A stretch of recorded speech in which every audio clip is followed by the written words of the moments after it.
네, 안녕하세요. 성견 변호사입니다. 이사회란 주식회사에 있어서 회사의 업무 집행에 관한 전반적인 사항을 결정하는 기관으로서 이 회의체는 특히 스타트업과 같은 초기 소규모 기업에게는 매우 중요하다는 것을 이미 예전 영상에서도 다룬 바 있었습니다. 이번 영상에서는 초기 스타트업의 각 단계별, 시드 또는 시리즈 A에서의 이사회 구성에 관한 팁과 각 이사들에 대한 보상 방식에 대해서 한번 다뤄볼까 합니다. 이 시드 단계에서 이사회 구성원의 숫자는 보통 해당 기업이 투자를 받기 전인지 후인지 여부에 따라서 달라지게 됩니다. 일반적으로 이 단계에서는 이 이사회 숫자는 적을수록 좋은데요. 만약 1인이 주도하여 창업한 기업이라면 해당 창업자만으로 이사회를 구성하는 것이 일반적이고요. 많아도 3명은 넘지 않는 것이 좋습니다. 그리고 모든 결정은 기본적으로 다수결에 따르게 되므로 가급적이면 짝수는 피하고 홀수 1명 내지 3명으로 결정하시는 것이 좋습니다. 특히 2단계 기업들의 특징은 모든 결정이 아주 빠르고 또 유연하게 이루어져야 한다는 것인데요. 이사회의 숫자가 많아지면 많아질수록 의견 수렴에 시간이 많이 걸리고 따라서 의사결정이 지연될 가능성이 높습니다. 투자를 받은 회사의 경우에는 창업자 겸 CEO가 보통 의장을 맡고요. 공동 창업자 내지 C 레벨의 고위 임원이 한 자리, 그리고 마지막 자리를 투자자 측에서 지정한 1인으로 구성하는 것이 이상적인 이사회 모델이라고 볼 수가 있습니다. 특히 이 마지막 한 자리를 놓고 회사와 투자자 사이에서는 미묘한 긴장감이 생길 수 있는 부분인데요.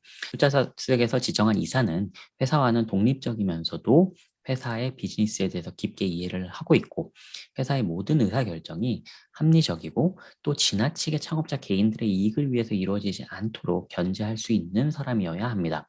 또한 훌륭한 외부의 독립적인 이사가 선임되어 있다는 사실은 좋은 시드 투자자들로부터 이미 투자를 받았다는 것을 의미하기 때문에 시리즈 A 투자 유치에 있어서도 도움이 될 수가 있습니다. 그리고 이 단계에서 이사회는 사실 지정된 정기 이사회만 열린다기보다는 수시로 비정기 이사회를 소집해서 진행하는 것이 필요하기 때문에 소집 요건에 대해서도 정관 또는 사규상에 가급적 까다롭지 않게 규정해 두는 것이 좋습니다. 간혹 최소 5일 전 서면 통지와 같이 이사회 소집 요건을 규정하고 있는 경우에는 당장 급하게 결정해야 하는 의사결정을 내리지 못하고 기다려야 하는 경우가 있을 수 있고요. 오프라인에서의 대면 이사회만 가능한 것으로 규정되어 있는 경우에도 이사들이 한 자리에 모일 때까지 기다려야 하는 번거로움이 있을 수 있습니다. 따라서 모든 이사들이 같은 회사 내에 있는 사람들이라면 크게 문제는 없겠으나 투자자가 이사회로 참여하고 있는 경우라면 특히 이 이사회 소집 요건과 이사의 방식, 화상회의로도 가능한다든지 아니면 전화나 이메일 등으로도 가능한지 여부에 대해서 여러 가능성을 염두에 두고 규정을 해 두시는 것이 바람직합니다.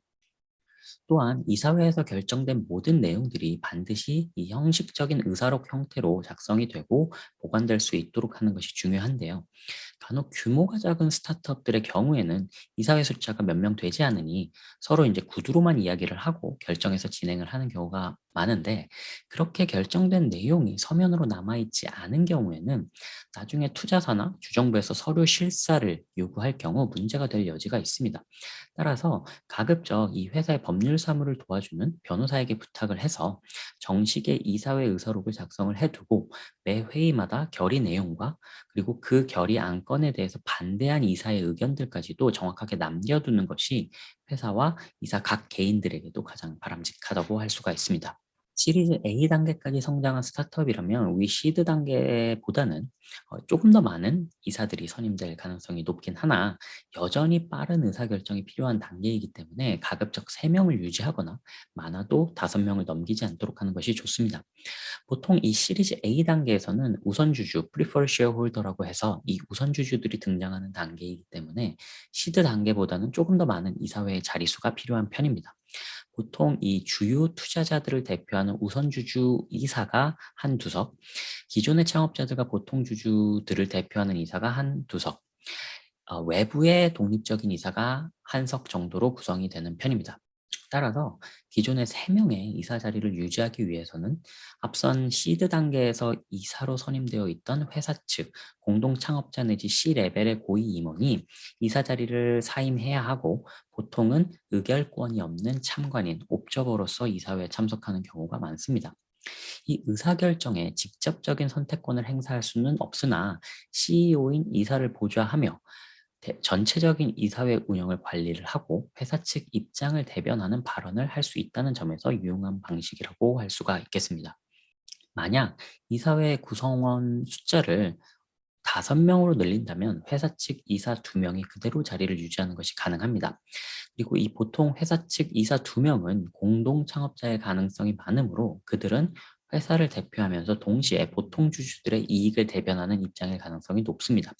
따라서 우선 주주인 투자자들을 대변할 수 있는 이사가 1명 내지 2명 정도 추가로 선임될 가능성이 높은데, 만약 우선 주주 투자자를 대표하는 이 이사가 1명만 선임이 되었다면 나머지 한 자리는 회사 입장에서 보다 우호적인 사람으로 선임을 하는 것이 좋겠습니다.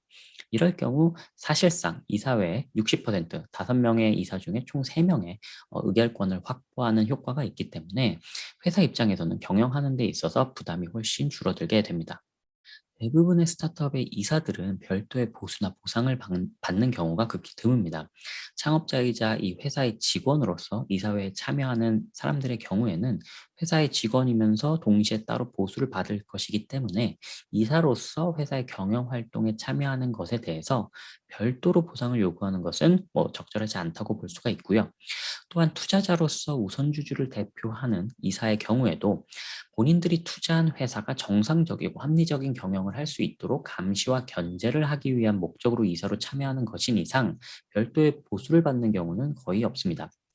다만 외부의 독립적인 제3의 이사의 경우에는 회사와 주주들에 대해서 사실상 이사로서의 선관주의 의무를 부담해야 하기 때문에 이에 대한 적절한 보상이 있어야 하는 것이 합리적이고요. 이에 대한 보상은 보통 주식 형태로 받는 경우도 있으나 어느 정도 규모가 성장한 기업의 경우에는 별도로 이사들에 대한 보수를 결정해서 현금성 보상을 지급하는 경우도 많습니다. 물론 이 적절한 보수의 수준은 각 회사별로 이사회의 규모, 이사회가 열리는 빈도, 그리고 각 이사들에게 요구되는 업무량, 해당 이사의 경력 등이 종합적으로 고려되어야 할 것입니다.